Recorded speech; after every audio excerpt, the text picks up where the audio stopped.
अमरदीप सिंह डींग राज्य सरकार की मंशा के अनुरूप युवाओं की सरकारी सेवा से जोड़ने और उन्हें संबल प्रदान करने के उद्देश्य से शनिवार को मुख्यमंत्री रोजगार उत्सव का आयोजन किशनलाल जोशी राजकीय उच्च माध्यमिक विद्यालय डीग के सभागार में किया गया। कार्यक्रम के दौरान जिले में 592 नवनियुक्त अभ्यर्थियों को मुख्य अतिथि के रूप में शिरकत करते हुए प्रदेश के गृह राज्य मंत्री जवाहर सिंह बेड़म डींग, कुम्हेर विधायक डॉक्टर शैलेश सिंह, प्रभारी सचिव डींग और संभागीय आयुक्त भरतपुर नलिनी कठोतिया तथा जिला कलेक्टर मयंक मनीष के द्वारा समारोह पूर्वक नियुक्ति पत्र प्रदान किए गए।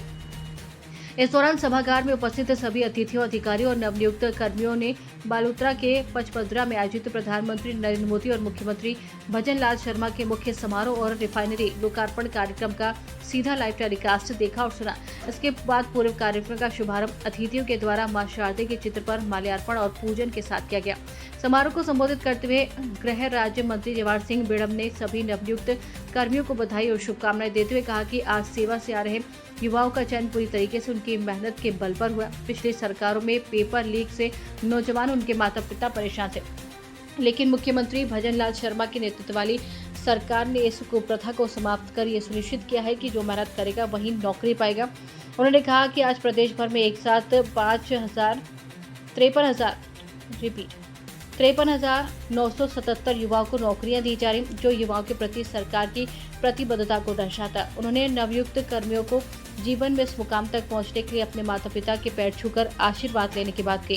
उन्होंने प्रदेश के आर्थिक और बुनियादी विकास को रेखांकित करते हुए कहा कि भजनलाल सरकार की विकसित राजस्थान के निर्माण से जुटी, जिसमें राज्य की तस्वीर बदली। प्रधानमंत्री के द्वारा राष्ट्र को समर्पित पचपदरा रिफाइनरी राजस्थान की अर्थव्यवस्था की रीढ़ साबित होगी, जिससे राजस्थान को अभूतपूर्व आर्थिक लाभ होगा और रोजगार के नए अवसर सृजित होंगे।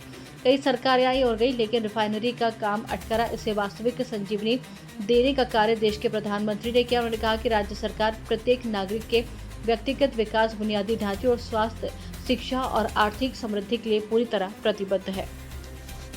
प्रधानमंत्री आदरणीय नरेंद्र मोदी जी पचपदरा में स्थित रिफाइनरी को राष्ट्र को समर्पित करने के लिए बालोतरा पहुंच रहे हैं। प्रदेश के यशस्वी मुख्यमंत्री आदरणीय भजन लाल शर्मा जी की दृढ़ इच्छा शक्ति कि हम बड़ी बड़ी परियोजनाओं को समय पर पूरा करके राष्ट्र को समर्पित करने का काम करें, उसी श्रृंखला में एक बहुत बड़ा काम आज हो रहा है। और आज इसी अवसर पर हर जिले में, हर ब्लॉक स्तर पर रोजगार मेलों का आयोजन भी रखा गया है और माननीय प्रधानमंत्री जी का उद्बोधन सब जगह लाइव सुनने की व्यवस्था की गई है। मैं समझ सकता हूँ पूरे राजस्थान भर के हर ब्लॉक में लोगों में उत्सुकता है कि इतना बड़ा काम जो वर्षों से अटका पड़ा था, माननीय नरेंद्र मोदी जी के आशीर्वाद से प्रदेश के मुख्यमंत्री जी ने समय पर पूरा कराकर उसको राष्ट्र को समर्पित करने का काम किया है। इससे एक और जहाँ राजस्थान की आर्थिक स्थिति सुदृढ़ होगी, वहीं लोगों को फ्यूल समय पर उपलब्ध हो पाएगा। ये रिफाइनरी राजस्थान के विकास में मील का पत्थर साबित होगी। दूसरी ओर आज युवाओं को हम बधाई देना चाहेंगे कि करीब 50,000 के लगभग पूरे राजस्थान भर में युवाओं को नियुक्ति पत्र देकर प्रदेश के मुख्यमंत्री जी ने बहुत बड़ा काम किया है। उनका जो संकल्प है कि हम 5 साल में 4 लाख युवाओं को नौकरी देंगे, वो पूरा होता नज़र आ रहा है। हमने 2.5 वर्ष में ही करीब 1.25-2 लाख लोगों को नियुक्ति पत्र देकर के उस श्रृंखला में कदम बढ़ाने का काम किया है। आज डीग जिला मुख्यालय पर करीब 592 लोगों को नियुक्ति पत्र हम जारी कर रहे हैं। हमें खुशी होती है जब युवाओं के चेहरे पर खुशी दिखाई देती है, जब युवाओं को विश्वास होता है कि हाँ भजन लाल है तो भरोसा है, मोदी है तो मुमकिन है। उसी श्रृंखला में विकसित राजस्थान के संकल्प को पूरा करने के लिए आगे बढ़ रहे हैं। काम है उसका सरकार की ओर से टेंडर भी हो चुका है, टेंडर होकर वर्क ऑर्डर जारी हो चुका है। भूमि आवाप्ति का कुछ काम जो शेष रह गया था, क्योंकि डीग में हमारे एसडीएम जो थे उनका ट्रांसफ़र होकर नए एसडीएम ने अभी ज्वाइन किया है, तो जो हमारे आवाप्ति की प्रक्रिया है वो अभी इसमें बाकी है।